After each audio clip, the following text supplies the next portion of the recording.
ભાઈ બહેનો, બાળકો, ગૌશાળાના ગ્રુપના અને દાહોદની જનતાને મારા જય શ્રી કૃષ્ણ. આજે ભાદરવા વદ પૂનમ છે, તો પૂનમ વિશે તમને માહિતી તો ખબર છે. આજે અંબાજીમાં મેળો પણ હશે, પણ ખાસ માહિતી શ્રાદ્ધ વિશે હજુ આજે આપીશ કે આજે પહેલું શ્રાદ્ધ છે. તો હવે થોડી માહિતી શ્રાદ્ધ વિશે તમને ડિટેલમાં આપું છું, તો સાંભળશો. તો ભાદરવા પૂનમ પહેલું શ્રાદ્ધ આજે છાયા ચંદ્રગ્રહણ છે અને અંબાજીમાં મેળો છે.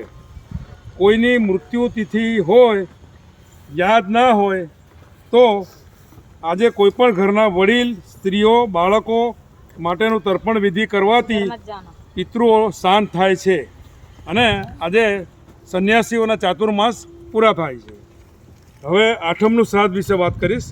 હવે એમાં પહેલું, પછી બીજું, ત્રીજું, ચોથું, પાંચમું, છઠ્ઠું, સાતમું, આઠમું, હવે 8 શ્રાદ્ધ સુધી તમે પોતપોતાના જે રીતના વડીલો ઘરમાંથી વિદાય થયા હોય એ પ્રમાણે શ્રાદ્ધ આપણે ઘેરે ધૂપ આપીએ છીએ, આરતી, પૂજા, થાળ અને કાગવાસ કરીએ છીએ. તો એ પ્રમાણે આપણે શ્રાદ્ધ ચાલુ રાખીશું. પણ બીજું મહત્ત્વની વાત, આઠમનું શ્રાદ્ધ, ભાદરવા વદ આઠમ અને નોમનું શ્રાદ્ધ અવિધવા નોમ કહેવામાં આવે છે. તો સૌભાગ્યવતીનું શ્રાદ્ધ જે હોય એ આજે કોઈપણ ઘરમાં સ્ત્રીઓ ગુજરી ગયા હોય તો એમને કોઈપણ તિથિ યાદ ના હોય તો આજે નોમનું શ્રાદ્ધ કરવાથી તેમના વડીલોમાં સ્ત્રીઓ જે હોય છે, મહિલા, એ એમને પિતૃઓ તૃપ્ત થાય છે અને શાંત થાય છે અને આપણાને આશીર્વાદ પ્રદાન કરે છે.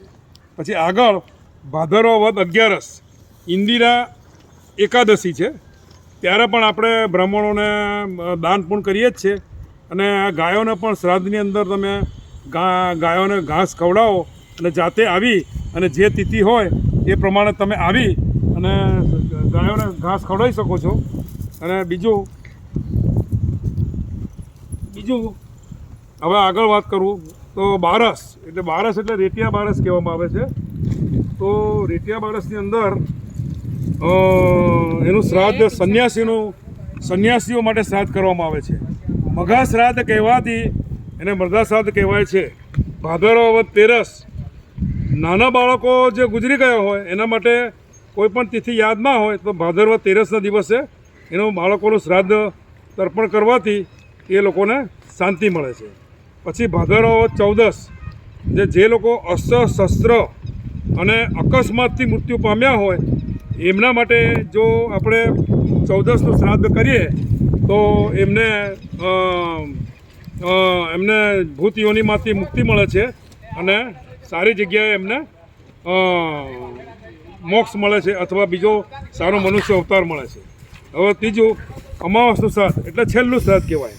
હવે સર્વ પિતૃઓ એટલે વડીલો જે બી હોય એનું જો કોઈને યાદ ના હોતી તો અમાવસનું શ્રાદ્ધ કરવાથી સર્વ પિતૃઓને શાંતિ મળે છે અને એમના આશીર્વાદ પ્રદાન થાય છે.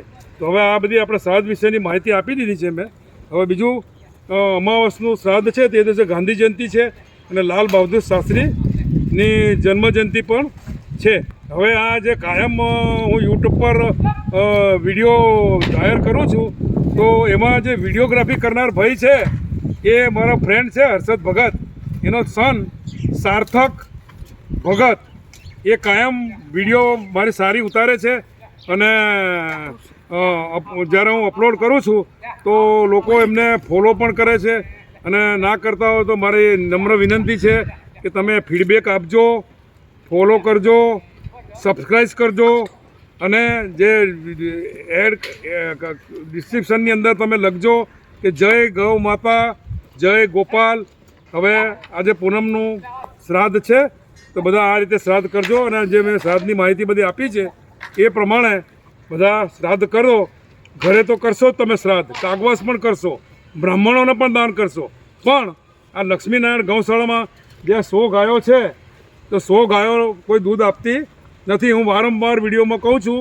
તો મહેરબાની કરી અને આ તમે એકમથી અમાવસ સુધી મારી નમ્ર વિનંતી છે કે અહીંયા આવો અને જેનું જે દિવસે શ્રાદ્ધ હોય એ દિવસે ગાયોને પોતે આવીને બાજરીનું ઘાસ ખવડાવો તો પિતૃઓ શાંત થશે ને પિતૃઓ આશીર્વાદ આપશે અને ગાય માતા પણ તમને આશીર્વાદ આપશે.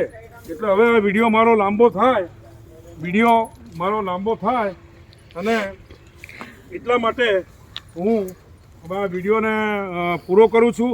અને નેક્સ્ટ વખતે જ્યારે હું આવીશ ત્યારે નવો કોઈ તહેવાર હશે ત્યારે લક્ષ્મીનારાયણ ગૌશાળામાં આ ગાયોને બાજરીનું ઘાસ ખવડાવવા આવીશ ત્યારે નવો વિડીયો અપલોડ કરીશું.